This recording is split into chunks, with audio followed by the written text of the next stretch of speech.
Halo semua, perkenalkan nama saya Raf Junior Patikawa, NPM saya 12155201230089. Saya dari kampus Universitas Kristen Indonesia Maluku, Fakultas Ilmu Komputer Prodi Informatika. Di sini saya akan menjelaskan materi tentang integral fungsi irasional dan integral tertentu. Ya, kita masuk di materi pertama, itu tentang integral fungsi irasional dan teknik substitusi. Pertama itu substitusi trigonometri, yang dimana digunakan untuk integral dengan bentuk a pangkat 2 kurang x pangkat 2, a pangkat 2 tambah x pangkat 2, atau x pangkat 2 kurang a pangkat 2. Contohnya itu x sama dengan a sin theta, x sama dengan a tan theta, dan x sama dengan a sec theta. Yang kedua itu substitusi Euler, di mana metode umum untuk integral bentuk R dalam kurung x ax pangkat 2 tambah bx tambah c dx, di mana R adalah fungsi rasional. Yang ketiga melengkapi kuadrat, yaitu mengubah ekspresi di bawah akar menjadi bentuk standar agar mudah diintegrasikan. Yang keempat itu substitusi biasa, di mana untuk bentuk sederhana seperti integral 1 per x tambah 1 dx, substitusi sederhananya itu u sama dengan x tambah 1, sudah cukup. Ya, kita masuk di contoh integral fungsi irasional, yang dimana misalkan ingin mengintegrasikan akar dari 4 dikurangi x kuadrat dx. Dengan substitusi trigonometrinya itu x sama dengan 2 sin theta, maka dx itu sama dengan 2 cos theta, dengan d theta dari akar dari 4 dikurangi x kuadrat, jadi sama dengannya itu 2 cos theta. Yang kedua itu integral menjadi 2 cosinus theta dikalikan 2 cos theta. D theta sama dengan integral dari 4 cos kuadrat theta.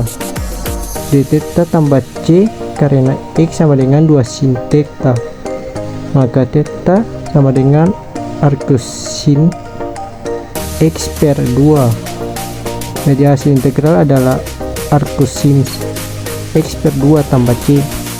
Ya, yang berikutnya itu integral tertentu dan definisinya. Definisi integral tertentu, di mana integral dengan batas atas dan bawah menghasilkan nilai numerik, di mana integral a pangkat b fx dx sama dengan fb kurang fa, di mana f adalah antiturunan f.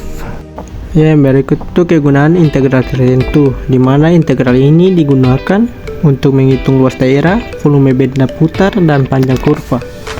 Ya, yang berikutnya itu luas daerah dengan integral tertentu, di mana luas daerah di bawah kurva, luas daerah A yang dibatasi oleh y sama dengan fx sumbu x dan garis vertikal x sama dengan a dan x sama dengan b, dihitung dengan a sama dengan integral a pangkat b fx dx. Yang berikut luas daerah di antara dua kurva, di mana jika y sama dengan fx lebih dari gx pada interval AB, luas daerah di antara keduanya itu adalah A sama dengan integral A pangkat B fx kurang gx dx. Nah, kita masuk di volume benda putar dengan integral, di mana metode cangkram dan cincin. Volume ini adalah benda putar mengelilingi sumbu x. Untuk cakramnya itu ini digunakan jika benda putar tidak memiliki lubang tengah, dan untuk cincinnya itu ini digunakan jika benda putar memiliki lubang di tengah, di mana fx adalah fungsi luar dan gx adalah fungsi dalam.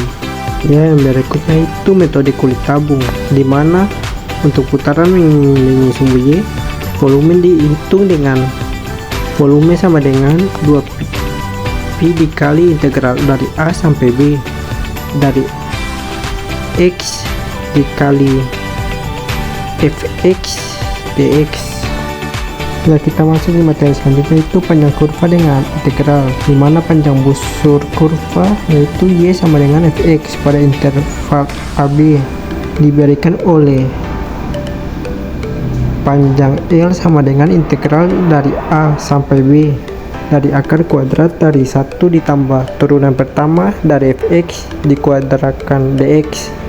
Kedua itu panjang kurva jika fungsi parametrik, di mana x sama dengan xt, y sama dengan yt untuk t elemen T1 dan T2 itu, maka panjang kurva itu adalah L sama dengan integral dari T1 sampai T2 dari akar kuadrat dari dx per dt dikuadratkan ditambah dy per dt dikuadratkan dt.